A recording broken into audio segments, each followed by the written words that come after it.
अस्सलाम वालेकुम लिसनर्स। उम्मीद करता हूँ आप लोग दुनिया में जहाँ भी मौजूद हैं आप सब खैरियत से हैं और आप सबकी ज़िंदगी बेहतर गुजर रही है। अल्लाह ताला से दुआ है कि अल्लाह ताला मुझे यानी सैयद उमैर अली को, मेरी फैमिली को, आप सबको, मेरे सब्सक्राइबर्स को, सबको सेहत दे, सबके लिए आसानियाँ फ़रमाए और सबकी तमाम मुश्किलात को दूर फरमाए। अगर आप में से किसी ने भी अब तक मेरे चैनल को सब्सक्राइब नहीं किया तो मुझे सपोर्ट करने के लिए सबसे पहले इस चैनल को सब्सक्राइब कर लें और अगर हो सके तो अपने सर्कल में, अपने जानने वालों में, अपनी कम्युनिटी में इस चैनल को इंट्रोड्यूस करवाएं।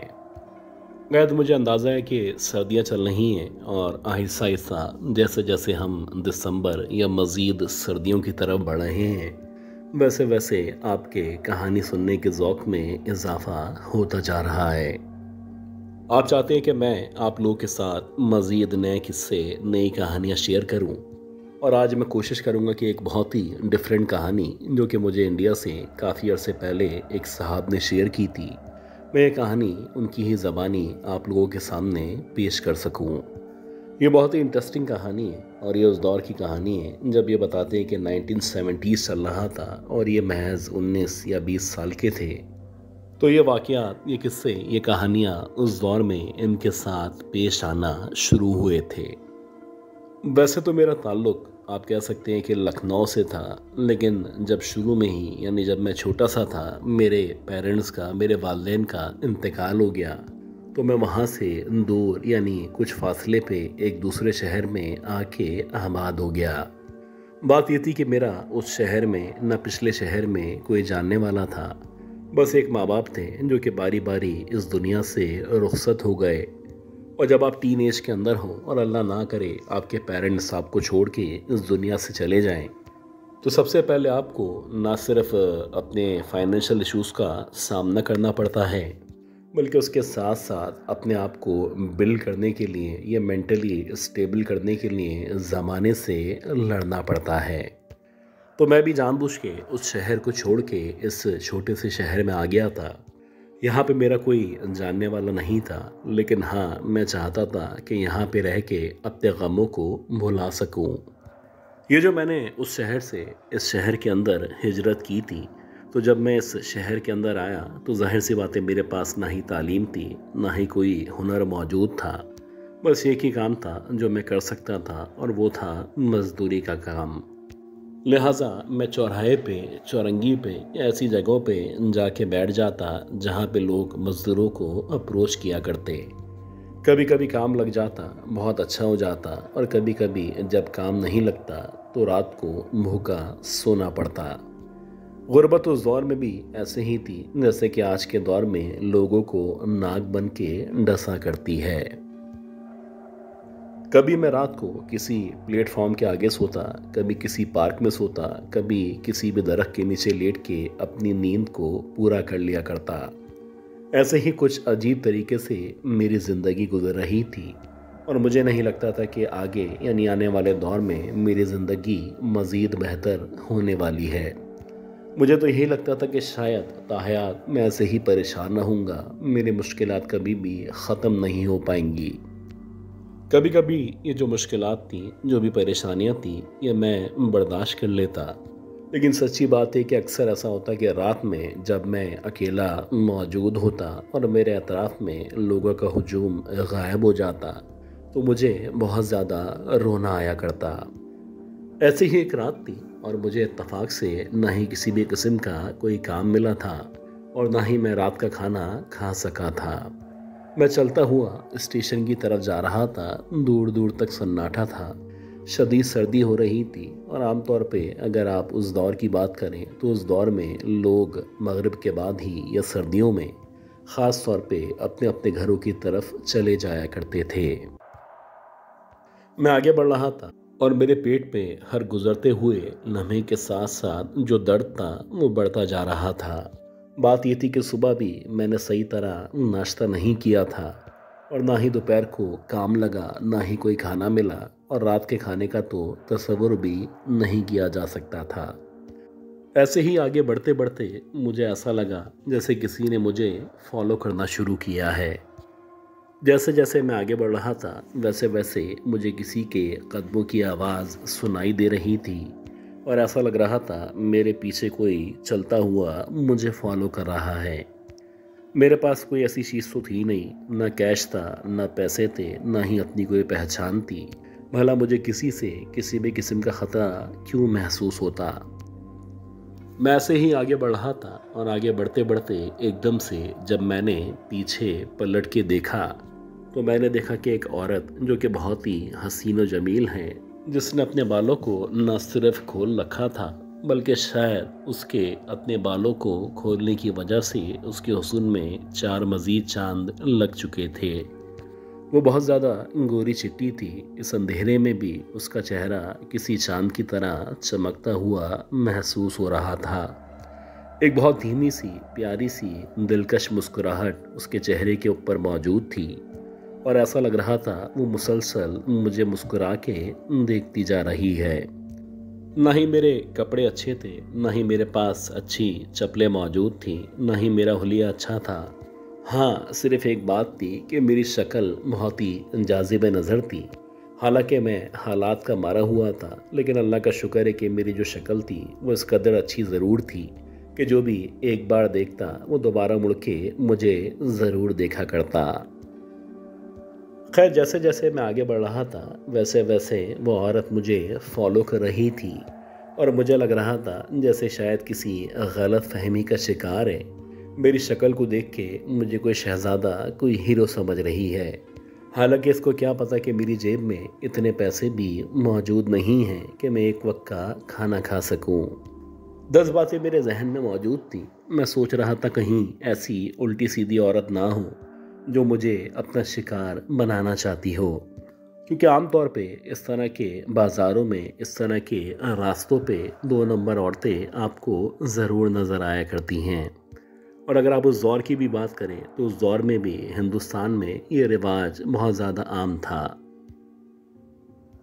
कुछ देर तक मुझे महसूस होता रहा जैसे वो औरत ना सिर्फ मुझे फॉलो कर रही है बल्कि वो मुसलसल मेरी तवज्जो हासिल करना चाहती है। लेकिन देखते ही देखते एकदम से उसके कदमों की आवाज़ ना सिर्फ बंद हुई बल्कि अब मुझे यकीन हो चला कि शायद वो रुक चुकी है या फिर मायूस होने के बाद पलट के वापस अपने रास्ते जा चुकी है। और ऐसा ही था कि जब मैंने पलटने के बाद पीछे देखा तो ऐसा लग रहा था मुझसे काफ़ी दूर, बहुत दूर फासले पे वो चलती हुई वापस जा रही है। वैसे ही उसका अंदाज था, वैसे ही उसने कपड़े पहन रखे थे और वैसे ही देखते मेरी नज़रों से इस कदर दूर जा चुकी थी कि आहिस्ता आहिस्ता उसका जो नज़ारा था मेरी आंखों से दूर होता जा रहा था।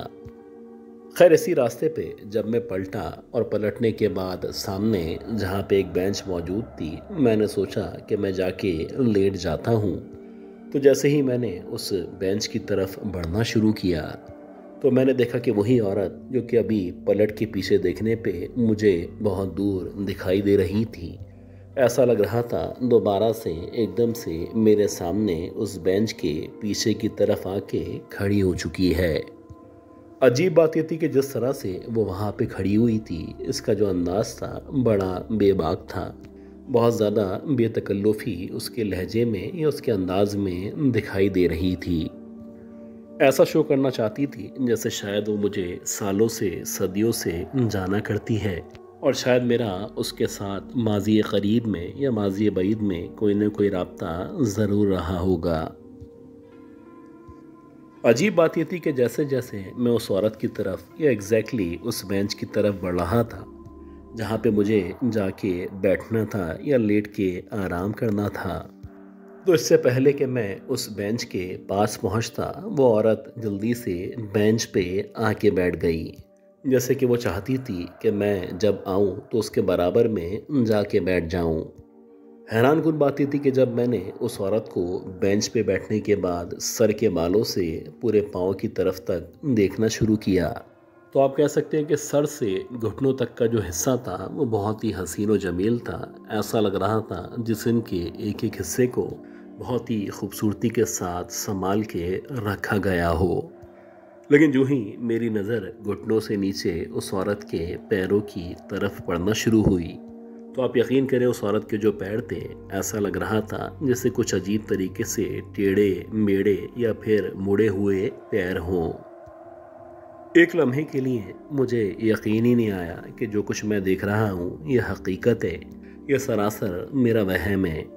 लेकिन कुछ देर के तवक्कुफ़ के बाद जब मैंने इधर उधर देखने के बाद दोबारा से उस औरत को सर के बालों से पैरों की तरफ देखना शुरू किया, तो अब एग्जैक्टली मैं देख सकता था उस औरत के जो पैर थे, ऐसा लग रहा था उल्टे हैं या फिर मुड़े हुए पैर हैं। ज़ाहिर सी बात है, इतना शऊर तो मेरे अंदर मौजूद था। मुझे अंदाज़ा था कि ये जो भी मखलूक है कम अज़ कम इंसान नहीं हो सकती। खैर, बजाय इसके मैं मज़ीद आगे बढ़ता, मैंने पलट के एक ऐसी सिमत में दौड़ना शुरू कर दिया जहाँ पे हल्की फुल्की रोशनी दिखाई दे रही थी। शायद अब से कुछ देर पहले यहाँ पे कोई होटल खुला हुआ था, जिसे अब से कुछ देर पहले बंद करने के बाद यहाँ का जो भी स्टाफ था वो शायद जा चुका था। लेकिन अल्लाह का शुक्र है कि वहाँ पे एक लालटेन मौजूद थी। मैं जैसे तैसे हाँफता काँपता उस तरफ पहुँचा, और वहाँ पे पहुँचने के बाद जब मैंने पलट के उस तरफ देखा जहाँ बेंच पे वो औरत मौजूद थी, तो ऐसा लग रहा था अब वो औरत वहाँ से मुकम्मल तौर पे गायब हो चुकी है। ये वाकई में वहाँ से गायब हुई थी या सरासर मेरा वहम था? यह जो कुछ मैंने देखा था, ख़ास तौर पे जब मेरी नज़र उस औरत के पैरों की तरफ पड़ी थी, तो वाकई में उसके पाँव उल्टे थे, या अब तक मैं अपने आप को समझा नहीं पा रहा था।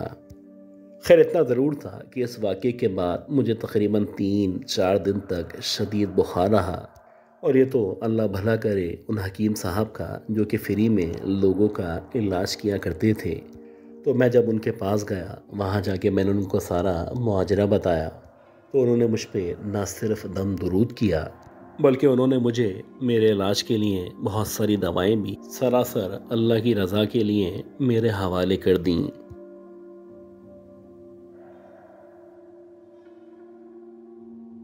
अच्छा गाइस, उम्मीद करता हूँ ये जो पहली स्टोरी थी, ये स्टोरी आपको ज़रूर पसंद आई होगी। अब हम चलते हैं आज की दूसरी बहुत ही खौफनाक कहानी की तरफ, और मैं उम्मीद करता हूँ कि आपने अब तक इस वीडियो को लाइक ज़रूर कर दिया होगा।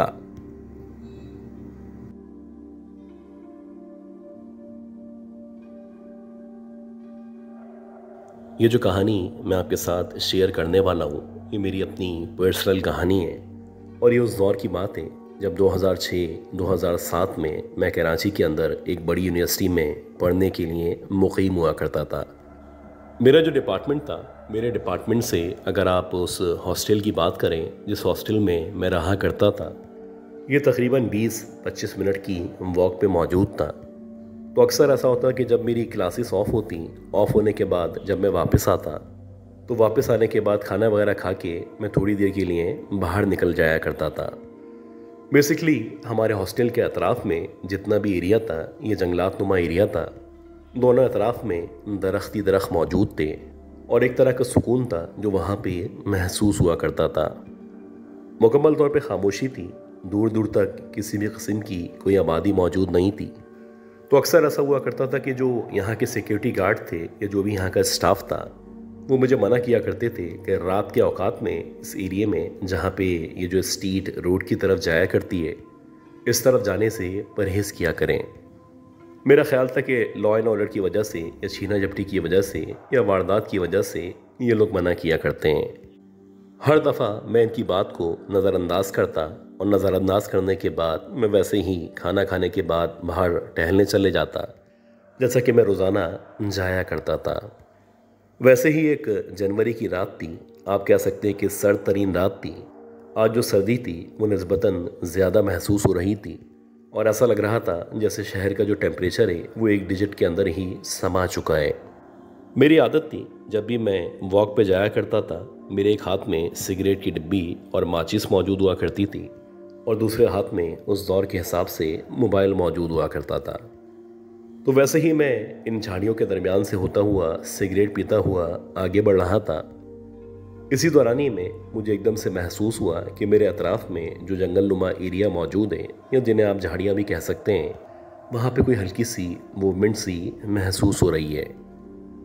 मूवमेंट कुछ इस तरह से थी कि जब जब मैं कदम आगे बढ़ाता तब तब मुझे मेरे साथ साथ किसी और के कदम रखने का एहसास होता। ऐसा लगता जैसे झाड़ियाँ हिली हैं और हिलने के बाद किसी ने ज़मीन पे पाँव रखा है।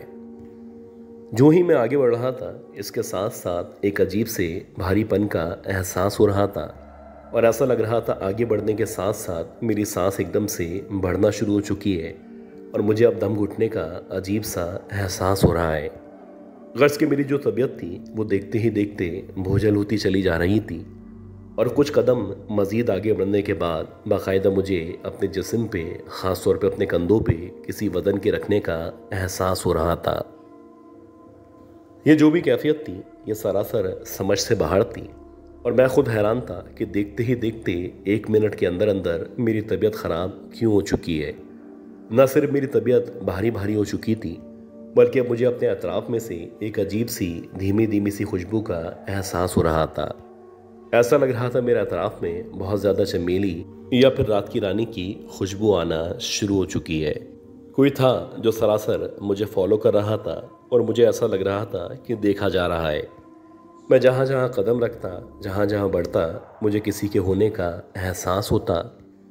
और अब अजीब बात यह थी कि मुश्किल से 3 या 4 मिनट के अंदर अंदर मुझे अपने अतराफ़ में से किसी जंगली जानवर के गुर्राने की या फिर आप अजीब सी आवाज़ें कह सकते हैं वो सुनाई देना शुरू हो चुकी थी। एक अजीब सा माहौल था, एक खौफनाक सा माहौल था।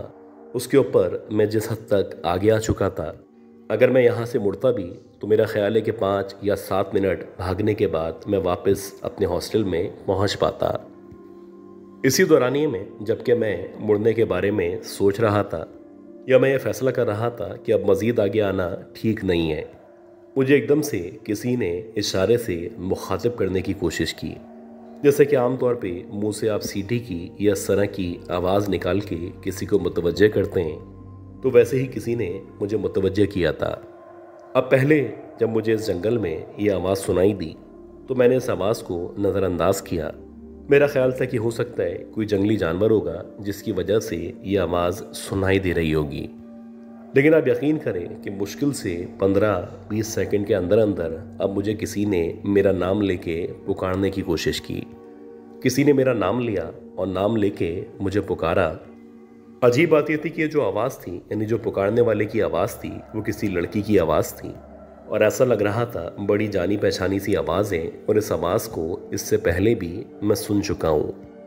आप यकीन करें, जब मैंने इस आवाज़ पे गौर किया और इससे पहले कि मैं मुड़ के पीछे की तरफ देखता, मुझे ऐसा लगा कि मेरी एक दोस्त जो कि काफ़ी अर्से पहले मुझसे दूर हो चुकी थी, यानी किसी भी वजह से मेरे और उसके ताल्लुकात ख़त्म हो चुके थे, मुझे पुकारने का एहसास हुआ। वो एक ख़ास अंदाज के साथ ख़ास तरीके से मेरा नाम पुकारा करती थी और उसके मेरा नाम पुकारने का जो अंदाज़ था वो अब तक मुझे याद था। जैसे ही मेरे दिमाग ने काम किया और मुझे लगा कि मुझे उसी ने ही पीछे से आवाज़ दी है, तो इसके बाद जाहिर सी बात है मुझे पीछे मुड़ के उसकी तरफ देखना था। इसी दौरानिए में जबकि मैं पीछे मुड़ रहा था, एक लम्हे के लिए मुझे ऐसा लगा जैसे मुझे चक्कर से आए हैं। हल्का हल्का सा अंधेरा था जो एकदम से मेरी आंखों के सामने आया, या फिर शायद मेरे अतराफ़ में बहुत ज़्यादा धुआं ही धुआं मौजूद था। खैर, जैसे ही मैं मुड़ा और मुड़ने के बाद एग्जैक्टली मैंने अपने सामने यानी अपनी बैक साइड की तरफ देखना शुरू किया, तो जो मंज़र मेरी आंखों के सामने मेरा मुंतज़िर था, इस मंज़र के मुताबिक मेरे सामने मेरी वही दोस्त ब्लैक कलर के कपड़ों में बहुत ज़्यादा तैयार होके, यानी आप कह सकते हैं कि बहुत ज़्यादा ज्वेलरी के साथ, इवन कि उसने चूड़ियाँ भी पहन रखी थी, न सिर्फ मेरे सामने बैक साइड पे खड़ी हुई थी, बल्कि आज ऐसा लग रहा था उसके चेहरे पे या उसके जिस्म पे एक अजीब सा निखार मौजूद है। ऐसा नहीं था कि वो खूबसूरत नहीं थी या उसके अंदर कोई कमी थी, लेकिन आज उसके ऊपर जो हुस्न चढ़ा हुआ था यह सरासर किसी को भी मदहोश करने के लिए काफ़ी था। खैर, मैंने जब उसके ऊपर मज़ीद गौर किया तो वो एक अजीब सी मुस्कुराहट के साथ मेरी तरफ देख रही थी और देखते ही देखते अपनी उंगली ऊपर करके मुझे करीब आने का इशारा कर रही थी। अब जाहिर सी बात है, इतने अरसे बाद मैं अपनी इस दोस्त को देख रहा था जो कि गए वक्तों में मुझे छोड़ के न सिर्फ जा चुकी थी, बल्कि शायद उसके जाने का आज भी मुझे अफसोस हुआ करता था। खैर, जैसे ही मैं उसकी तरफ मुतवज्जो होने के बाद मैंने उसकी तरफ बढ़ना शुरू किया, तो अगले ही लम्हे मुझे ऐसा लगा जैसे एक अजीब सी धीमी सी खुशबू है कि जैसे जैसे मैं उसकी तरफ बढ़ रहा हूँ, मेरी नाक में वो खुशबू बसती चली जा रही है। और जो ही ये खुशबू मेरी नाक के ज़रिए मेरे जिस्म में, मेरे दिमाग में दाखिल हो रही है, तो मैं मुकम्मल तौर पे बेबस सा होता चला जा रहा हूँ। इसी दौरानिए में मेरे दिमाग ने एकदम से क्लिक किया और मैंने सोचा, ये लड़की जो कि कहीं किसी गांव में रहा करती थी, जिसका तालीम से किसी भी किस्म का कोई ताल्लुक़ मौजूद नहीं था, वो भला इस तरह तैयार होके इतने खूबसूरत हुलिये में इस तरह के बहुत ही मुनफरिद लिबास के साथ भला यहाँ पे कैसे आ सकती है। इसी दौरानिए में जबकि मेरे दिमाग में ये सवाल पैदा हुआ, तो इससे पहले मैं कुछ बोलता, उस लड़की ने कुछ पतली सी बारीक सी आवाज़ में मुझे एकदम से न सिर्फ मुखातिब किया, बल्कि मुझे कहा कि मैं यहीं इसी डिपार्टमेंट में जो कि पीछे मौजूद है पढ़ा करती हूँ, और जब तुम मुझे छोड़ के वहाँ से यहाँ चले आए थे तो मैंने इस डिपार्टमेंट में एडमिशन ले लिया था। अजीब बात यह थी कि इस लड़की ने बेसिक तालीम यानी स्कूलिंग वगैरह भी कंप्लीट नहीं की थी, तो इस लड़की का यहाँ पे इस डिपार्टमेंट में एडमिशन ले लेना ये सरासर एक धोखा लग रहा था। खैर, इसी दौरानिए में जब मेरी नज़र आहिस्ता आहिस्ता करके उस लड़की के पाँव की तरफ पड़ी, तो उसके जो पाँव थे कुछ अजीब तरीके से मुड़े हुए टेढ़े से पाँव थे। ऐसा लग रहा था जैसे उसके पाँव उल्टे पाँव हैं और उन पाँव पे बेतहाशा बाल मौजूद थे। हालांकि ऊपर से नीचे तक यानी पाँव के हिस्से को छोड़ के बाकी जो भी उसका जिस्म था वो सरासर हुस्न का सरापा लग रही थी, लेकिन जहाँ तक उसके पाँव का ताल्लुक था कुछ अजीब भयानक से उल्टे से उसके पाँव थे। जाहिर सी बात है, हम लोग दूसरे सूबे के किसी दूसरे गांव के रहने वाले थे और हमने अपने बड़ों से बचपन में पिछल पैरी या चुड़ैल के बारे में ये बात सुन रखी थी कि वो अक्सर सर्द रातों में इस तरह की वीरान जगहों पे उल्टे पाँव के साथ नजर आया करती हैं। उनके पास ये सलाहियत मौजूद होती है कि वो अपना रूप तब्दील करके किसी भी रूप में आपके सामने आ सकती हैं। तो लिहाजा जब मुझे ये बात याद आई तो मैं एकदम से पलटा और बजाय इसके कि मैं डिपार्टमेंट की तरफ भागता, क्योंकि एग्जैक्टली वो मेरे डिपार्टमेंट के दरमियान मौजूद थी, मैंने गेट की तरफ या दूसरे डिपार्टमेंट की तरफ भागना शुरू कर दिया।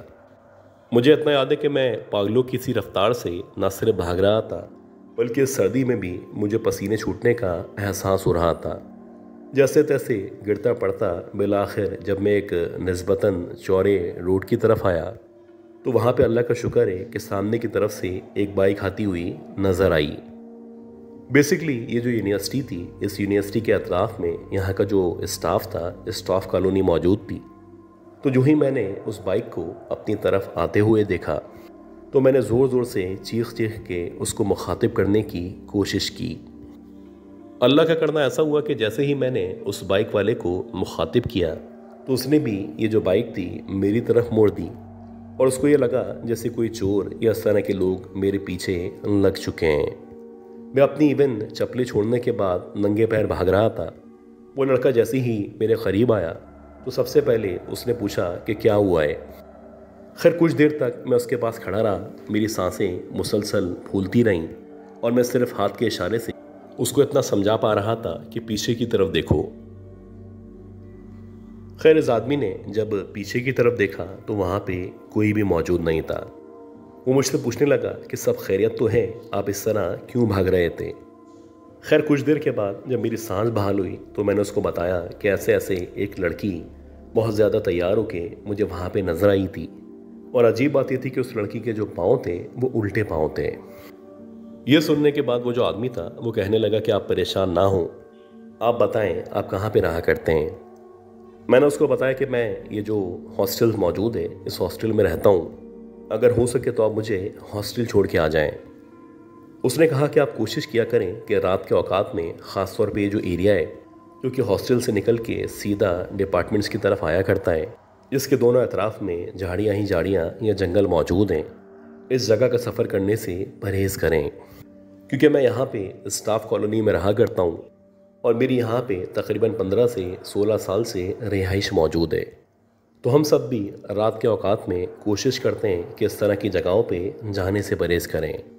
ये जो यूनिवर्सिटी है, ये काफ़ी अरसे से, सालों से यहाँ पे मौजूद है। ज़ाहिर सी बात है, जब ये सालों से मौजूद है तो इसके अंदर जो जंगलनुमा एरिया है या जो वीरान एरिया है, वो भी पता नहीं कब से, शायद जब से दुनिया बनी है तब से ही खाली होगा। और ये जो आप लड़की के देखने की बात कर रहे हैं, तो अक्सर रात के औकात में कहा जाता है कि इस यूनिवर्सिटी के वीरान रास्तों पे, वीरान जगहों पे, ख़ास तौर पे जहाँ पे मस्कन वाला गेट मौजूद है, उस तरफ रात के औकात में एक लड़की को वॉक करते हुए देखा जाता है। कहा जाता है जो लड़की है गए वक्तों में यहाँ पे ज़ेरे तालीम थी और किसी भी वजह से इसकी मौत होने के बाद उसके बाद से ये लड़की रात में यहाँ पे नज़र आया करती है। कभी कभी वो अपने असल रूप में यानी खौफनाक शक्ल के साथ नज़र आती है और कभी कभी वो उस लड़की का या आपके जानने वाले का रूप ले लिया करती है कि जिसको आप पहले से जाना करते हैं।